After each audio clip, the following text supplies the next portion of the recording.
It's a common misconception that Teslas or EVs in general just simply cannot handle a cold winter. And I'm talking real winter, like -30 Celsius or -22 Fahrenheit, like it is today in this video. So I'm going to put that exact theory to the test. This video is going to be a typical day in the life of commuting to work in a 2024 Tesla Model 3 long-range all-wheel drive. It's the Highland Refresh. My commute is a 67 km, which is a 42-mile round trip, where I'd park the car at work for about 9 hours a day as well, and it's parked outside. I'll keep track of all the energy used here and break down the cost and compare to what a normal gas vehicle might cost on that. I'm going to plug my car into the block heater port there at level 1, just like everyone else is doing, and see how much charge I get throughout the day. I've done pretty much this exact same test on my channel, but without plugging it in, so we're going to see how much better this actually makes it. And of course, I'll break down the cost to see what this compares to a gas vehicle. Gas has gone up substantially in price, but my energy here in Canada hasn't changed at all. So fueling my Tesla has not gotten more expensive, whereas filling a gas vehicle has gone up by like 40% in the last few weeks. So if you've ever wondered if a Tesla or EV in general can handle the extreme cold and maybe it's holding you back from buying one, or maybe you just want to know how yours would perform,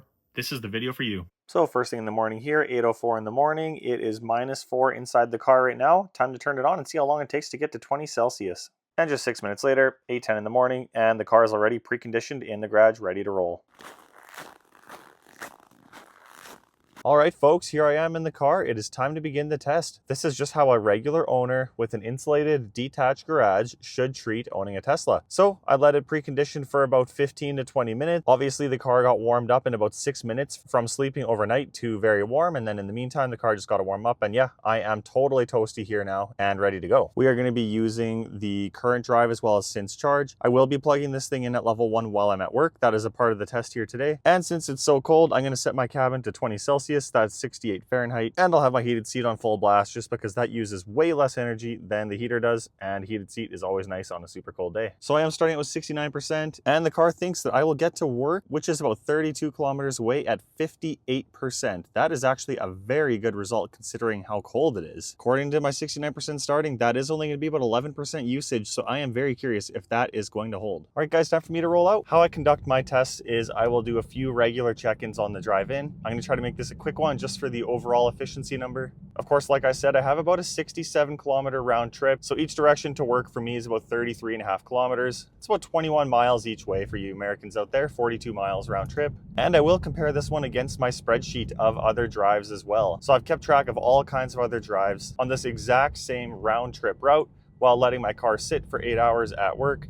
Most of those ones I did not have it plugged in, so today is going to be a little bit different since I will let my car be plugged into a block heater port at level 1 slow charging. And usually on that, I get about 1.3 kilowatt that ends up making it to the car. Now, how much of that will actually get into the battery? Very small amount. I will review that with you guys at the end of the video. The Tessie app tracks all that stuff, which is really nice. It shows me the efficiency of the charging and how much was wasted, how much was actually going in to just heat the system, and then how much was actually added to the battery. And I suspect you might be a little bit surprised about just how inefficient it actually is. Not much is going to make it to the battery, but like I said before, it's going to serve as a bit of a block heater, or a battery heater in my case, just like the block heater ports were designed to be.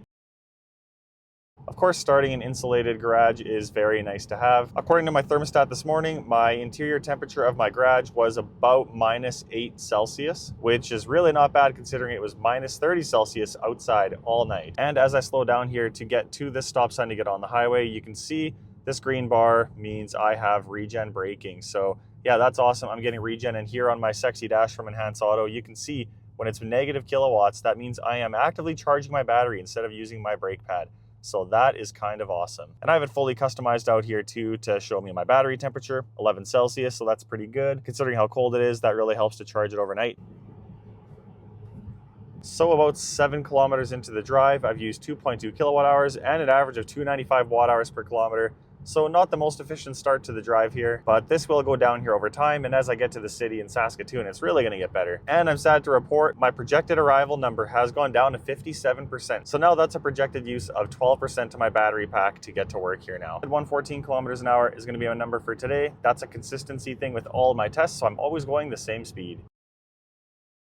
And there you guys can see -29 Celsius on the car. It might hit -30, might not, but either way, there you guys can see it from the car itself. So quick check in here at this red light. Current drive 20.5 kilometers in. I've used exactly 5 kilowatt hours, and average efficiency 244.7 watt hours per kilometer. Definitely not great, but again, when it's this cold, you kind of just take it. It's not that bad. Projection's still on track to hit it at 57%. I'm about 2/3 of the way distance-wise there, so I have a bunch of city driving with mostly a 90 km/h zone, 55 or so mile-an-hour zones. And battery sitting at 62%, so that is 7% used since we started. Stopped another red light here. Let's see where we're at. 25 kilometers in, 250 watt hours per kilometer. So not great, but not bad. And still projected to hit it at 57%. All right, folks, I am here, and this is how the car performed. So 57%, very close to what the car projected. And on the energy screen, it says I arrived with 57.3. So, you know, I was really close to the roundup going to 58. Yeah, very close to the original projection. Percent consumed here, 11.5. And here's what used what. So climate, I actually saved a whole bunch. Not sure why. I did very business as usual. I left it like this the entire time, just like I said before. But yeah, driving, about 11. Used a bit more than normal. Climate saved a bit. And the range tips, nothing too relevant there. Very slightly speeding. Would have saved a small amount. Nothing too critical. And current drive, it still has the stats there. So drive in 33 kilometers, 8.3 kilowatt hours used. Took 30 minutes and about 253 watt hours per kilometer on the drive in. Next up is I am going to be plugging in my car to level 1 all day here at work. So of course I'm going to keep an eye on that throughout the day. I'll probably voice over a few screenshots, and then in about 8.5 hours when I'm off work, I will turn the car on again about 10 minutes before I leave, since that's a pretty standard thing to do for an average worker, at least here in Canada where it's cold, and we will see just how much I gain. But that being said, time for me to go to work. So let's go plug in the car. So I just got it plugged into level 1 here. Charge limit's at 72. We're not going to be worried about hitting that. That's not a concern. The Tessie app I will show will have a lot more detail than this, but this is what it shows you inside the car. And this is what my setup looks like. So the little EV dance charger, and it's just sitting in the snow. So yeah, I'll see you guys in about 8 hours. All right, 5 hours later, super quick check-in here. Up 2%, now at 59%. And you can see the interior is at 20 Celsius, which is funny just because it's so sunny out. The car is actually off, but it's 20 C. And also right now at the same time, you can see in the Tessie app here a bunch of stats about my charge. So 4 hours and 53 minutes. Charger has used or has consumed 6.48 kilowatt hours, but it's only added 1.79 to the battery pack. So only 28% of this is actually efficient. The rest of it is going completely to waste to heat the battery, but not actually go into the battery. And now, like 10 minutes later, it's only been 5 hours and 5 minutes into the test. I'm at 60%, so that's 3% gained overall so far. And here's the Tessie app at basically the end of the day here, so about 8 hours of duration charged. Total used 10.44 kilowatt hours, but total added to the battery pack only 3.11 kilowatt hours. Now it's 4:55 p.m. Time to turn on the climate and see how long it takes the car to heat up. It is 1 degree Celsius in there already, right at the freezing point, basically 33 Fahrenheit, due to all the sunlight out here today, so it shouldn't take too long. And now 5 minutes later, it's already at 17 Celsius, so pretty much right about to hit that preheated temperature, and the car is ready for me to drive home. All right, folks, so the workday is over. It's 8 hours later, and yeah, as you can see, car didn't gain a lot of charge. It did gain a little bit, but also kept my battery warm. So let's look at what happened here. So you can see 5:05 p.m. It's been exactly 10 minutes since I turned the car on.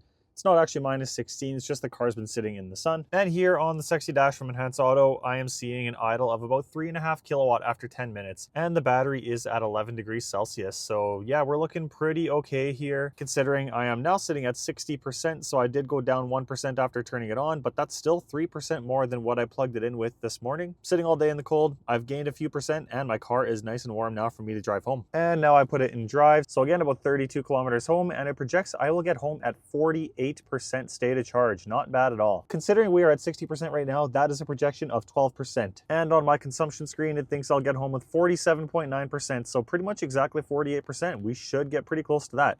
I guess it's time to set off and see how it goes. Considering I started the morning off at 69%, if I actually get home with 48%, that would be a pretty awesome result. That would mean I would only be using 21% of my entire battery, which is honestly not that bad, you guys, for about 67 kilometers or 42-mile round trip, including sitting for 8 hours while I'm at work all day. That is not bad. And that is pretty easy to work out what 100% battery would use, since 20% is 1/5 of the battery. If we times it by 5, that would end up being about 335 kilometers. Miles will be up on screen here too, to 100% charge. Now, I understand that's not amazing considering my car is rated for about 550, but that is the EPA rated range. That is the estimated best case scenario range, not minus 30 Celsius, minus 22 Fahrenheit in the winter range. So overall, I am really happy about that.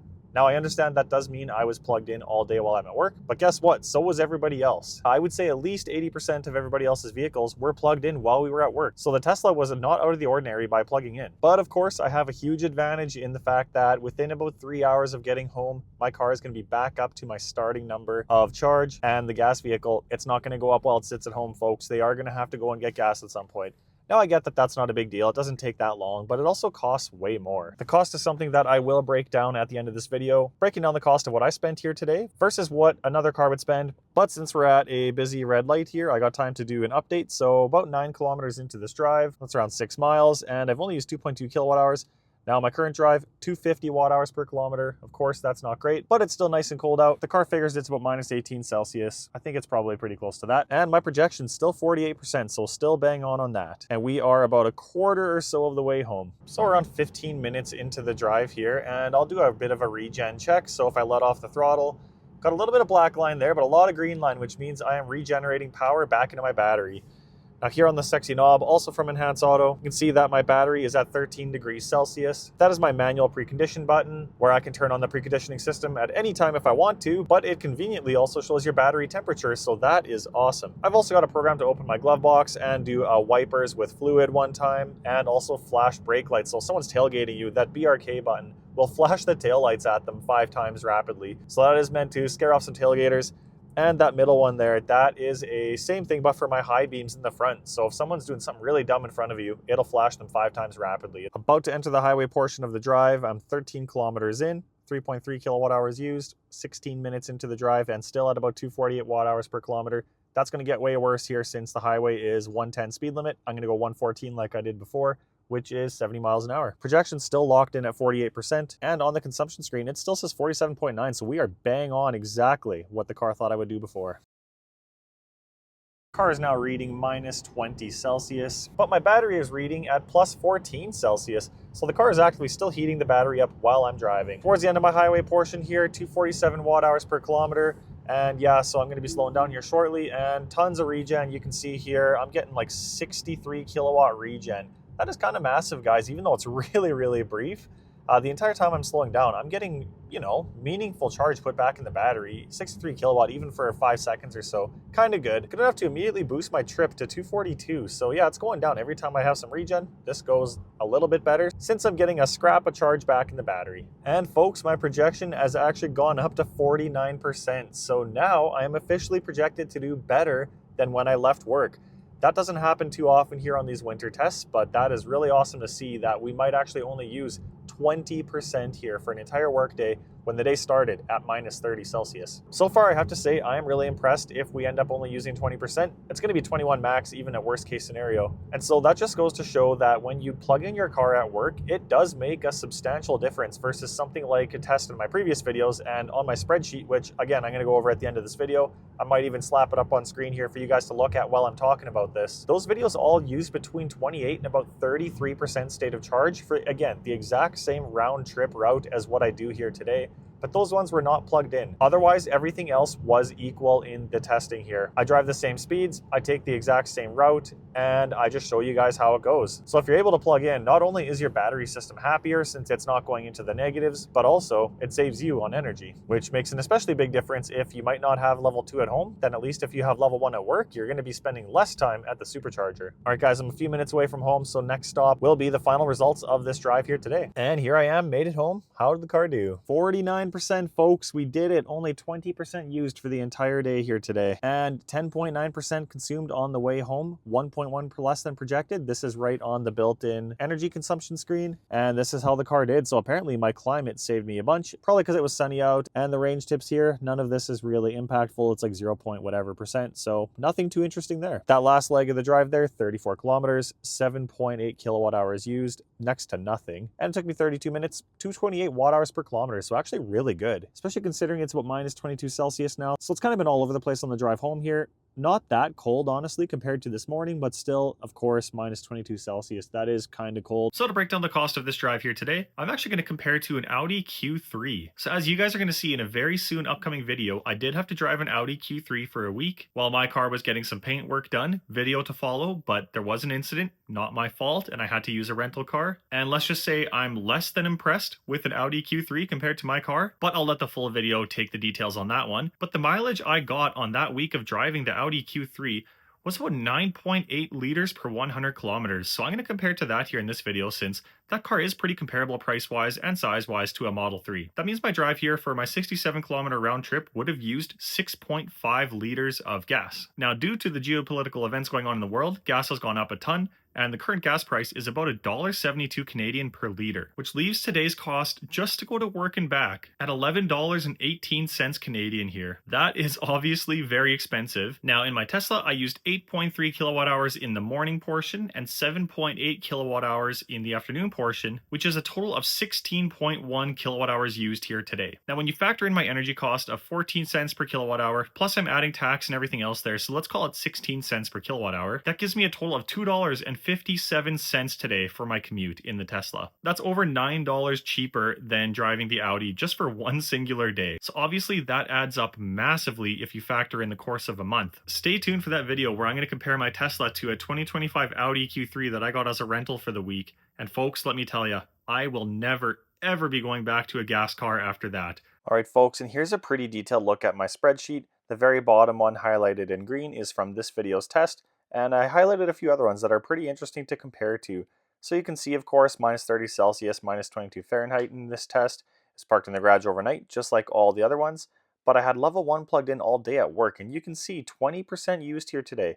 Now, if you look at my very most recent test, minus 30, the same exact weather, parked in the garage. However, that one, I left it out all day at work. Otherwise, I preheated for 10 minutes, pretty much exactly like I did in today's test. That's the one highlighted in yellow. I used 32%. I don't even understand why there's such a difference, how there's a 12% difference. Now, I gained about 4% plugged in today, plus my battery was warmed up. I guess that made enough difference to make that much more efficiency, but 12% is almost an unbelievable gain. And then you see that one in orange way up high. That one was minus 41 Celsius, but I plugged it in at level 1 at work, and I only used 26% that day, versus some of these other days where I wasn't plugged in, I'm over 30%. So the gains here do not lie. If you're interested in picking up a Tesla for yourself, consider using my referral link to see what kind of discount you can get. And the perks are always changing, so see what's available right now. Winter's almost over, but now that I've had my car for well over a year, I've got a lot of thoughts and I've got a lot of videos I can make here comparing the cost and overall ownership after a year. So stay tuned for those ones too. I'm excited to make those videos as spring rolls in. Thanks for checking out another frozen Tesla video, and I'll see you on the next one.